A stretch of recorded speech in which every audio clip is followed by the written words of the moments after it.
On a cold, dark night in the city of Gotham, Batman is chasing some crooks into a warehouse in his Batmobile, when suddenly, he finds he was walking right into a trap. Crooks scatter into the warehouse. Unfortunately, Batman is blinded by a sudden flash of light. He sees something about to fall on his head and is knocked out. It is only then that Bruce wakes up in a bed and is greeted by Alfred. It seems he's dreamt all of this in his head while sleeping. He seems clueless after waking up and is surprised at all the details Alfred tells him. Bruce decides to get back to work as normal, but when he tries to open the clock, he discovers that the secret entrance to the Batcave isn't there. Bruce's frustration turns into shock when he sees that Thomas and Martha Wayne are still alive. Worried, Thomas examines Bruce and asks him if he's okay. Bruce answers that he is and continues the day. Confused, Bruce talks to Alfred and asks to learn more about his own life. Just to humor him, Alfred explains that Bruce is the head of Wayne Enterprises ever since his father retired, though Lucius Fox really runs the company, and that he's due to be married to Selina Kyle, the hot blonde, and that comes as a shock to Bruce. Later that day, as Bruce is sitting in his office at Wayne Industry, Selina comes to cheer up Bruce at his mother's request. However, while they talk about things, Batman appears outside. Shocked and determined to discover what's going on, Bruce races outside and witnesses Batman stop a jewel heist from an oddly named store. Selina explains that Batman just appeared in Gotham a while back and no one knows who he really is. Trying to make more sense of all this, Bruce asks Selina if she knows about Catwoman. Selina just gets worried. Confused by memories of his previous life as Batman, Bruce goes to see Dr. Leslie Tompkins. She clears up that Bruce is simply identifying with Batman because he feels less accomplished in his life as compared to the fantasy that he is Batman, who has worked for everything he has, and every deed is of great value. Relieved, Bruce determines that the nightmare is over. He goes to his home and is his normal self, according to Alfred. Bruce is feeling happier than he has for years. However, when he tries to read a newspaper, the words appear jumbled. This confirms Bruce's fear that something strange is happening when he tries to read some of the books in the library, and the words are also completely jumbled. Bruce starts to lose his mind and realizes that the life he is living is not real at all. He sees a news report about Batman and realizes he has something to do with all of this.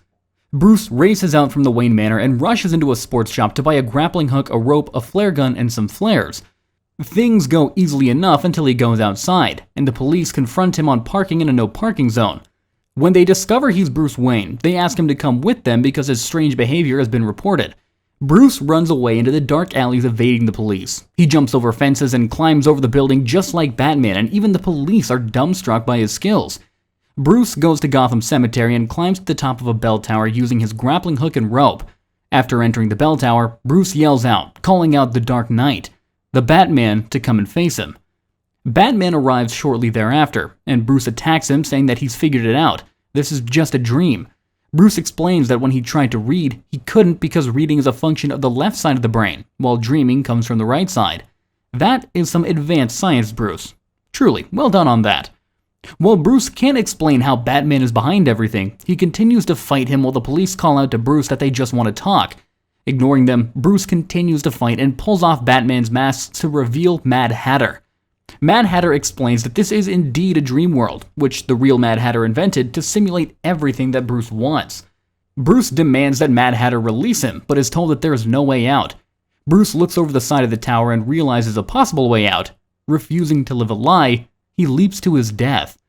As Batman's mind is unable to create a scenario in which he has died, he wakes back up in the real world. He finds himself in a room with Mad Hatter and a mind control device is on his head. Enraged, Batman makes short work of the thugs and asks the Mad Hatter why he did this. Mad Hatter, emotionally distraught, breaks down in tears and admits that he wanted Batman out of his life so badly, he was willing to give him a dream world of his own. The police arrive and he's taken into custody. Batman then leaves, somberly facing the dark reality once again. But, to his relief, it's all real again. A few days later, on a gloomy night, a group of mourners from the Daily Planet attend a memorial at the local cemetery. The memorial is Clark Kent's. Superman watches from nearby and recalls how this all began. A few days ago, Clark was assigned to interview Ernest Walker, a petty thief convicted of murder for 5 years, and now scheduled for execution in a week, and he claims he is innocent. Using his super senses, Clark determines that Walker is telling the truth. He then goes to see Detective Bowman, who was the lead investigator on the case. Clark receives the case files and Bowman tells him there is no question that Walker is guilty, as he has quite the rap sheet to prove it. Clark is staying late into the night in his office. Lois Lane and Jimmy drop by his desk on their way to dinner and Clark turns them down as well. Before turning in for the day, he decides to eat some leftover pizza. This reminds him of Walker's alibi. He was at home eating pizza. Following up on this, Clark goes to the pizza parlor nearest to Walker's home. Now, while the parlor's delivery boy didn't work there anymore since it's been over 5 years, the manager unearths a set of discs containing old delivery record discs from the storage. Later in the night, Clark calls Lois in triumph. He's found a record confirming that a pizza was delivered to Walker at almost the exact moment the murder was committed, and Lois cannot believe Clark has done it just like that. Proud of his accomplishment, Clark drives to the governor's mansion in his car, rather than go in as Superman and raise some questions. He also feels that it would be better if it were Clark's victory for once. However, someone had planted a bomb in his car, which explodes and sends his car careening into the ocean and destroying the disc. He's unharmed thanks to his powers, but Superman sees a fisherman nearby and realizes he can't emerge from the ocean without revealing his secret identity, so he swims away. Later, Superman retrieves Clark's car for the police under Detective Bowman's direction. Lois attempts to convince Bowman that Walker is innocent, as only the real killer would try to kill Clark. Bowman dismisses her and states that as he was a reporter, Clark would be prone to a number of enemies. Lois argues that Clark could still be alive, but Bowman points out the eyewitnesses. However, Lois notices that the fisherman had to wear glasses to read a clipboard and goes to question him. That night, Superman goes to see his parents, but even they can't figure out how to bring Clark back. Superman says he needs to be Clark Kent, as being Superman all the time would drive him insane. But regardless, he still needs to clear Walker. Back in the present, Superman decides to go to the governor as Clark Kent and explain Walker's innocence, prepared to reveal his secret identity if need be. He heads to his apartment to change and is surprised to find Lois already there. She explains that she was hoping he'd left some evidence of his investigation behind, but couldn't find anything. They both realize that someone has been through the apartment already. Clark's computer has been taken and his phone has been bugged.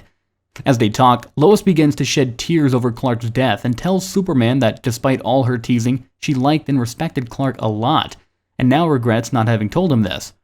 Lois mentions that the eyewitness to Clark's death is unreliable, as he has extremely poor eyesight and wasn't even wearing his glasses when the crash occurred. Lois sees a bomb placed inside. Superman flies her out just before it goes off. He puts out the fire and, scanning the crowd with his X-ray vision, sees Bowman nearby. In a stairwell at the Metropolis Police Department, Lois Lane confronts Detective Bowman.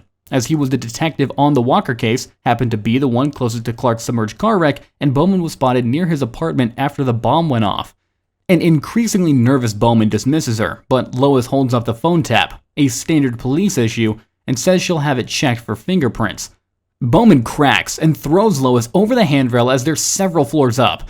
Unfortunately for him, Superman was listening through the wall and saves Lois, flying through the wall just in time. Bowman runs to the roof and steals a helicopter. Superman confronts him, but is shot with bullets strong enough to pin him for a few seconds. Bowman then fires a missile at Superman, which hurls him away into a tunnel and then explodes. But Superman is unharmed. Superman returns and captures Bowman after pinning down the helicopter before it flies away. Unfortunately, at the last minute, the governor had gone to watch Walker's execution personally himself as it is election times. Superman rushes to prison and manages to save Walker from his gas chamber at the last minute, just before he was executed, much to the horror and surprise of the onlooking observers.